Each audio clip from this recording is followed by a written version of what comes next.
Welcome back to Cigar Time. You almost caught me there. Yeah. The world's most viewed show all about cigars. And the wonderful world of smoking cigars. You know, I got recognized at a golf course. By the caddy? No, not by the caddy, by the starter. I was on the putting green, and the guy comes walking over to me and says, "Oh, I want to introduce myself because I'm a big fan of Cigar Time." Really? Yeah, so we started talking for a few minutes. Hey, South Philly Rob. No. So it was pretty funny. So that's the guy. He said that's the chow for now guy. Yeah, so I talked to him for like 10 minutes and I gave him a cigar. So if you ever see me on a golf course, come over to me and I promise you I will give you a free cigar. He never does that. Where you gonna be Sunday? And if you see me on a golf course, come on over and I'll buy you breakfast, lunch, and dinner. Yeah. Well, you'll never see You'll never see that. Because that's how much golf you play. That's the odds. Yeah. You know, I do actually have a golf story. I haven't played golf since I'm 17, which is a long time ago. They had golf back then? They had golf back there at St. Andrews. These little they were like hacky sacks. I was playing on a city golf course called Cobb's Creek in West Philadelphia, not far from where I live. Good salad. And my buddy and I would go out every Saturday morning, dewy, cool, play golf, and I finally did it. I broke 100. And I felt so good. Anybody steps on this, I'll kill him. I felt so good, I didn't play the second 9. That's my golf story. That is your only golf joke. That's my. Look, you got Bruce laughing. No, it's the truth. That was the truth. You shot 100. No, you didn't. I shot 100 on the first 9. No. Well, it wasn't miniature golf. It was like 7,200 yards. I had a $25 set of Sears Roebuck clubs, including the bag. Oh my God. I know. And I actually carried my own bag and walked around. Goodness. That I can't believe. I know, it's hard to believe. Now I know you're lying. I know. If I'm lying, I'm dying. Yeah. So that's my one and only golf story. But I will admit, I am getting nauseated by the conversation that goes ad infinitum, on, and every one of these stores I visit, they're always sitting there talking about hitting their balls around with the clubs and everything, and whatever. And what's wrong with Doesn't that? it hurt? I don't That's know. the whole reason we have lounges, so I'm a people tennis. can come to it. I play tennis. I can't You stand can't smoke golf. a cigar while you're playing tennis. You've never seen me play tennis. I play in a wheelchair and I'm smoking and hitting the ball at the same time. Is it motorized at least? Of course it's motorized. Can you see him trolling around on a motorized wheelchair playing tennis? Wait, like wait. bumper rent. You ought to see when I play doubles. Doubles. It's like bumper cars. I make myself laugh. I think we got a show to do. Oh, I'm sorry. Yeah. Welcome to the Did show. we start? Yeah, we did. Well, yeah, I think we should. waved high. I think I we see should red defer lights. to the lovely Miss Tia, Red lights. who will describe our cigar today. I think the red light is on. Audience, are you with us out I there? completely blanked out. Thanks for all that. Oh, before I get into the first cigar, I just want to say this is the last week before Father's Day. Father's Day is June 15th, so if you haven't come on out and grab a cigar. We're starting with the only cigar, the La Perla Del Mar, which means the pearl of the sea. The wrapper is in Ecuadorian Connecticut, and the filler and binder are both Nicaraguan. I'm going to cheat here on the sizes because it was just too hard to remember. So they come in a 6 1/4 by 54, a 4 3/4 by 52, a 3 3/4 by 56, and my favorite, 6 by 60. I memorized that. What do they call that 6 by 60 again? Gordo. Oh. Or Tamale. That's A flower one or a that's This a is different cigar. soft tamale or? It's still 6 by 60, right? Yeah. Tamale? Yeah. Well, I don't But know. it's only one brand uses that That's one word. brand uses that. Yeah, but isn't that We still... talked about them a few weeks ago. Yeah. Okay. Taste profile, caramel and wood spice, which that seems to really go good together. So I can't wait to smoke this. Yes. It Who waited? This is actually a traditionally blended Cuban brand that was resuscitated by J.C. Lewin. Did you see how hard she focused on that word? She's like, that resuscitated. I think it's resuscitated. I thought you guys would appreciate that. Can we all get as resuscitated an exquisite by Newman? soft box press blend. After the review of the Diamond Crown, I doubt it. Yeah. The filler Assassinated is me. actually from 4 different regions of Nicaragua. We have the Pueblo Nuevo, the La Reina, Condega, y Jalapa. So. Wow. Very You know, good. got that little accent going. That is really Hey. impressive. Thank I am you. really impressed. Thank you. The combination offers of all those offers complexity and depth that we've come to enjoy out of a Nicaraguan cigar, and it's a great affordable price cigar too. So Wow. give me props. Give me props. Hey. All You right. got props. Hey. Sitting there listening. I'm getting respect. I'd rather give you props than a raise. Ooh, I'll take the raise. Oh yeah, I appreciate There's a shock. Yeah. Well, today, You got props. today Paul is Take or death. between two countries. He's between Cuba and the rest of the and everywhere else. everywhere else. See, Caribbean, not I Caribbean. know, Central America. So you might remember last week as we were talking about some of the different brands that different companies make. Oh no, you didn't just do that, did you? I didn't. Oh. You imagined. I heard. I heard. Baked. Shall I go on? Yeah. Good. I'm gonna keep laughing. I think I'm rubbing off some Paul. Try talking so I don't fall asleep. If I talk, you will fall asleep. Anyway, what we were talking about was the fact that there are a variety of brands that are Cuban brands that come from Cuba, that are still made in Cuba today, but are also available as non-Cuban brands. So to quote a good friend, what's up with that? I love when Paul tries to be hip. I know. It just doesn't work, does it? It's like Mike doing stand-up. Yes. Man. Very I'm surprised you didn't say what very is painful up with to that? watch. Very painful to watch. Yes, that would have been fun. I'm At sorry least for I this, didn't. folks. At least I didn't say, "Yo, what's up with that?" Okay, Yo, there you go. what's up with that, yo? Yeah. What's up, yo? When the revolution took place in Cuba, and some of the best people in the cigar making industry pulled up stakes and got the heck out of the country, some of them took their brands with them, or at least they took their skills with them and began making cigars elsewhere that they called by the same name. And there were, at that time, all kinds of international legal battles about whether Cuba or those people or the nation where they happened to wind up and start making the cigars were going to own the brand or not. And this went on for a long time. In fact, some of these cases were still being decided during the cigar boom in the 1990s and into the early 2000s. But the bottom line was many of the most famous brands made in Cuba throughout history wound up also being made by other companies elsewhere. I'm just going to give you a quick visual rundown. Partagas, Hoyo de Monterrey, Bolivar, El Rey del Mundo.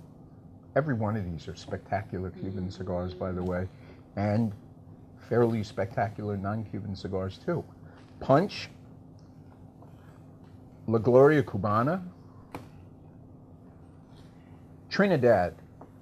We only have a half hour. Actually, it's only 28 and a half minutes. San Luis Reyes, Juan Lopez, Monte Cristo, Romeo and Juliet, and from a little bit out in left field, San Cristobal, which a lot of people don't even realize is a Cuban brand. They've been making it for a while now. The cigar we're smoking right now, La Perla Del Mar, was a Cuban brand. And one that's a little bit different in how it came to be a non-Cuban brand, and that's Davidoff. And it used to be that Davidoff had all of their cigars manufactured in Cuba. And somewhere around, I want to say 1980. 1980, they decided that the quality control in Cuba was not up to their standards. So There's actually two sides to that story. The Cubans have a slightly different version of that, but we'll save that for a later date. well, I'd love to hear that. No, it gets, Take some of the pressure off of me. it gets long-winded. I mean, you know. Oh, that's right up my Welcome alley. to the show. Well, yeah, but we only have about 18 and a half minutes left. No, the Cubans, you know, Zeno Davidoff, who was world-renowned as being a person of good taste, and, you know, the company is of high luxury and items. He got into a snit with the Cuban government over various things, mostly the cost of the cigars. There was a lot of monetary issues involved, not just the quality. So, but again, it gets rather long-winded, so I'll defer back to you. Okay. What I wanted to talk about was, in addition, was now what happens. Now you have these 20-some brands that are available in Cuba to anybody except Americans. And you have equivalent brands from Nicaragua and the Dominican Republic and Honduras that are available pretty much everywhere except Cuba, although really this business of these brands is here in the United States. The question is, what is the relationship between those brands in Cuba and those brands here? And I don't mean the business relationship, I mean the cigar relationship. Because I suspect you would be in for a pretty big surprise if you picked up, for example, a La Gloria Cubana, expecting it to be the Cuban La Gloria Cubana, and smoked it and it was the Dominican one. Totally different cigar. Completely. And that is the case for every one of these. Other than the name, they bear no relationship to their Cuban counterparts at all. The result of all of this lawsuit back and forth and who was going to control and own what led to some very interesting goings-on at the end of the boom and in the early 2000s. In 1999, there had been some talk by Bill Clinton, about ending the embargo. And there was a bit of a panic then about who was going to control each of those Cuban cigar trademarks. Of course, Altadis, that we talked about last week, because they were a conglomerate that included the Spanish government's tobacco monopoly, that meant, or means, that Altadis also owns a 50% interest in Cuba Tobacco, in the company in Cuba that controls the entire cigar industry. Many of the brands that I just showed you are made outside of Cuba by Altadis, and I guess you would say made inside of Cuba by Altadis and their partner, the government of Cuba. So those brands are in an interesting position as far as what would happen if the embargo ended tomorrow and they wanted to start selling a Cuban Romeo and Juliet in the United States in the same places that are currently selling Dominican Romeo and Juliets. I think that would be much easier for them than it would be for some of the other companies. Well, you're exactly right, and for example, many of the General cigar brands, and right. General Cigar, although they also have some of the most famous Cuban brands in the industry, don't have that link to Cuba at all. Right. So it would be a flat-out legal battle over who owned the trademarks. Ain't gonna happen. The interesting thing to me is that there were some independent business people in the early 2000s who ran around buying up whatever obscure Cuban cigar brand trademarks they could put their hands on, in hopes that when the embargo ended, they would have one of the big companies over a barrel and be able to charge them a fortune to be able to use the name. The guy who did the most of that is an icon in our industry. He's a fellow by the name of Lou Rothman, who bought up more obscure Cuban brands than anybody. But Altadis figured out how to overcome that problem before it became a problem. They just bought Lou Rothman. That made Pretty it pretty smart. easy. Yeah. A sharp cookie. Anyway, that's actually most of what I wanted to say about this, except every one of these Cuban branded cigars are actually excellent cigars in their own right, despite the fact that they're not from Cuba. If you get a chance, these are all available in Cigars. And if by some miracle you have the opportunity to smoke the Cuban versions of these cigars, it might be very interesting to make a comparison. let me, I'm sorry. Yeah, that's Let me just chime in with the following. Everybody thinks when the Cuban embargo ends, which it will end because the Castro brothers are not getting any younger, and when Fidel, or as he's affectionately referred to on the island, El Comandante, passes on, his younger brother Raul is more pragmatic than Fidel and is more welcoming an open economic society as opposed to his brother. So I think once El Comandante is no longer with us, I think things will move rapidly. Maybe not quite Berlin Wall falling, but it'll move rapidly because American business wants the embargo over. Here's the problem, and it's a rather unique problem. The Cuban government can only make about 150 million decent premium cigars. They have a lot of internal issues that even money can't necessarily cure. American knowledge and infrastructure can certainly help, but there's going to be no panacea.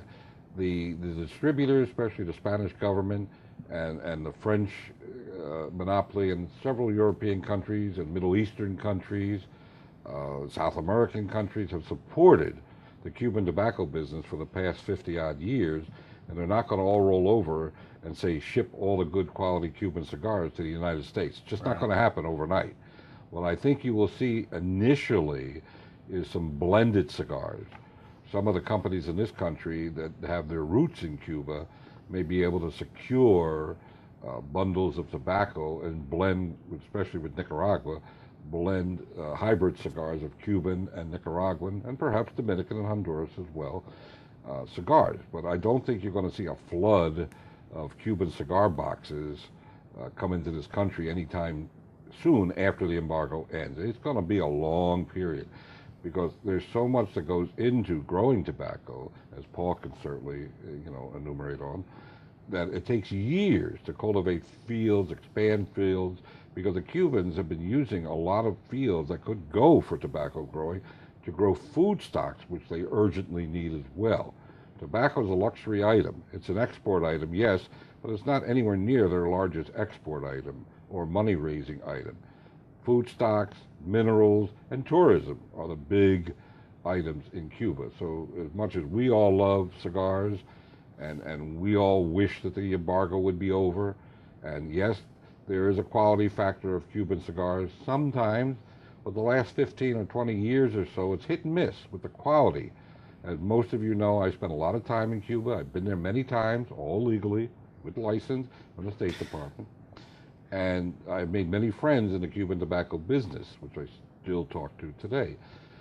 There are problems down there. And like I say, they're not going to just drop everything and export everything to the United States to the detriment of all the countries and monopolies that have supported them. So this is an obstacle that has to be overcome. The trademark issues, I think, will resolve themselves by some pairing up of companies and sharing distribution rights.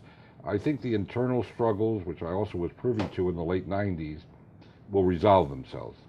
But the supply issue has a ways to go before that resolves itself. That's all. We can, once the embargo is over, we can call another country. Theoretically, you'll be able to do order that. Right. online and have them deliver here because of the lifting of the embargo. I would estimate that probably in the high 70s to 80% of the so-called Cuban cigars in this country at any given time are counterfeit or phonies. Mm-hmm. It is 80%, and that includes the ones that many of the ones that people order online from overseas. Yeah. There are a very few unscrupulous, completely legitimate. What about when people go on vacation and they say, "Oh, I brought back"?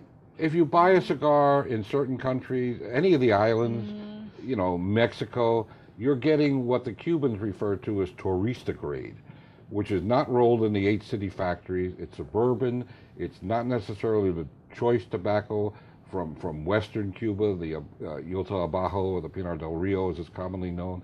There's a lot of little tricks to Cuban tobacco, and most people have never, unless you've gone up and down Fleet Street in London or shopped in the fancy Gerard in Zurich, unless you've shopped in some of the finer European shops or Middle Eastern shops, which are really genuine Cuban cigars, you've never really tasted a good Cuban cigar. And the joke is, back in the heyday of the boom, people would walk into the store carrying cardboard boxes loaded with, you know, boxes of Cubans, and of course everybody had the Cohiba Esplendido. In a glass top Got a box. glass Well, no, top. not even No, a glass, not that one. not even a glass top box. That's a joke. They would come in, and the first question they would want me to authenticate them, knowing that I had extensive travels to Cuba. And the first thing I would ask them, okay, let's take the Cohiba Esplendido. How much did you pay for it? And the stock was $250. Everybody paid $250. Well, in Cuba, which is the cheapest place in the world you could buy Cuban cigars, that box officially at that time was $383. And I would go and show them an export stamp and an export paper, show it, because you have to show that to leave the country with cigars from Cuba. And I'd show them $383, and I'd say, how could somebody buy the box of cigars in Cuba, you know, take the speedboat across the Straits of Florida, sell it to Jose, who sells it to Max, who sells it to Sam, and then runs it up to you and loses $133 on a box? Then I would say to him, give me one. I'll split it open. I guarantee there's at least 2 twigs in this cigar. And usually there were 3.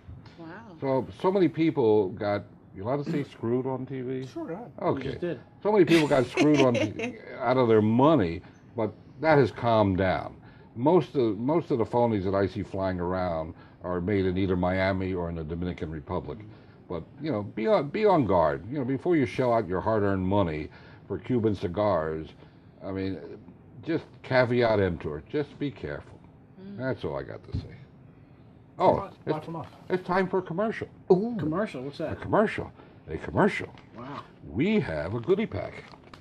We have probably the finest item for cigars made for golfers you'll ever want to see, That's or for really anybody true. really. This is the Perdomo 4-pack, and in this 4-pack, Rob's going to tell you is The estate selection, the Habano, the 10-year champagne anniversary, and the exhibition. It comes in natural and Maduro, so 2 different packs. we're showing you the natural right now. Right. Now, Understand that these are the higher end Perdomos. These are not. Yes, they're not the These lower are end. not the low end. They're not Perdomos. the, yeah. yeah, we've Not we've lot right. 23. we've Right. Was we've it been Perdomo Fresco? we've been with Nick and his family. We've been with Nick and his family since he started. He started around the same time we started, and you know, a finer guy and a nicer company you don't want to meet.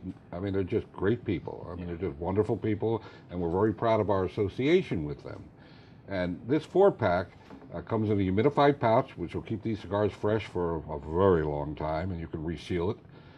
Is about a $30 value, and we sell them every day. There's nothing extraordinary because we sell it every day for $19.95. And believe me, in the year or so that we've been selling them, we've sold thousands and thousands of these packs. Thousands. Wow. It's incredible. So it's a good value. It's a good company to buy from. It's a good company to deal with. And they make a quality product, as I'm sure a lot of you know. So come on in and grab yourself some Perdomo 4-packs. Thank you. Take it on your next round. Very nice. Thank you. Yeah. Oh, you're welcome. Very nice. I think we need to review this quickly. Oh, yeah. There's gotta get to Tia, why don't this you, day. Oh, yeah, I'll start. Huh? We gotta get to this day in history. That's yeah, right. Oh, yeah. Oh, we gotta hurry up. Okay. I really taste the caramel and the woody spice. I'm definitely getting spice. I think probably because it's an Ecuadorian wrapper. I'm getting a little bit of that peppery in there. I like the construction. I have to be honest. I've seen this in the humidor since I started working for cigars in 2007, I believe. Maybe it was that far back. December. Yeah, and I always walked by them. I never wanted to smoke one. I don't know why, and it's a shame that this is the first time I'm smoking one. It's amazing. I love the cigar. Rob? I don't get the caramel, No? and I don't get the spice, but I definitely get the wood taste. It's a very mild cigar. Yeah. I like the box press of it. Tia, I'm sure you like the band. I do like the Very nice. band. It says Tobacco Superiores. What? I don't know. Okay. I don't know. I don't know. Okay. From the mouths of babes, oft time come gems. And you're the one with the Spanish accent. I Yeah. know. That one just, I don't know. Sorry. Paul. Go ahead, Paul. Surprisingly, I like this cigar a great deal. It Oh, I is- wouldn't have guessed that. It is very mild. It is smooth, but it has none of the grassiness that some Connecticut wrap Yeah. cigars have. I guess because it's in Ecuadorian Connecticut. Aha. Are you sort of partial to Ecuadorian? Only slightly. Oh. But I think that underlying that there is just enough of the distinctive, rich Nicaraguan flavors that people who like Nicaraguans like. And this is a great morning cigar. It comes through nicely. It's in no way heavy, but it's got enough flavor and enough interesting flavor to really be good. Scott? Good cigar. I'm not getting the caramel or the spice, but I am getting kind of earthy and woody. It is very smooth. Yeah, It's you mild. do. I like Very caramel. very flavorful. And the wrapper, it's got a really beautiful wrapper on It it. is gorgeous, yeah. It's really nice. Rob, what do these sell for?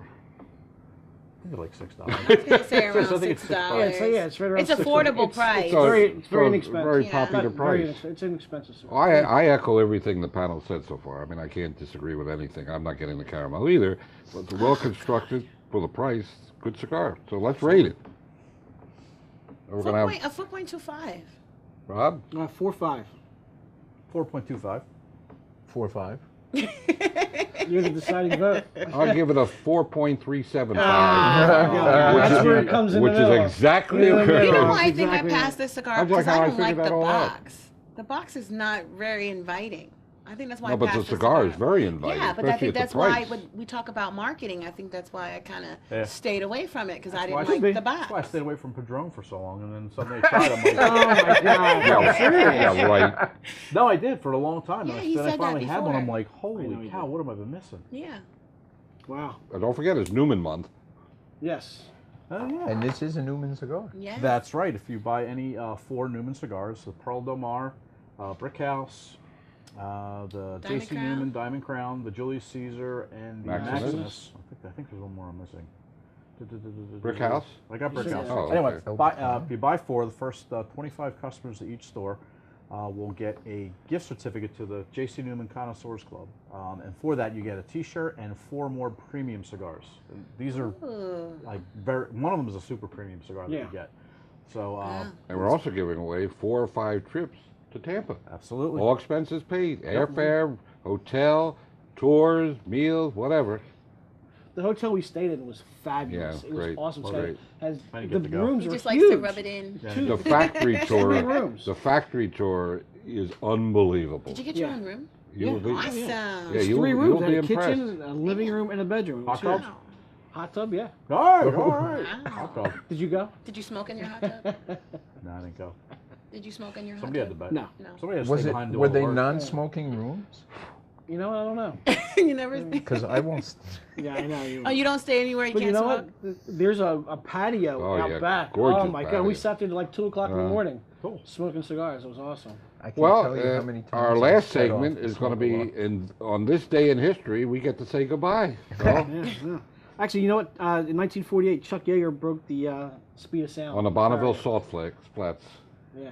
All right, say Cool. goodbye What's up, Chuck? Smoke often and smoke happy. quickly. Hang on.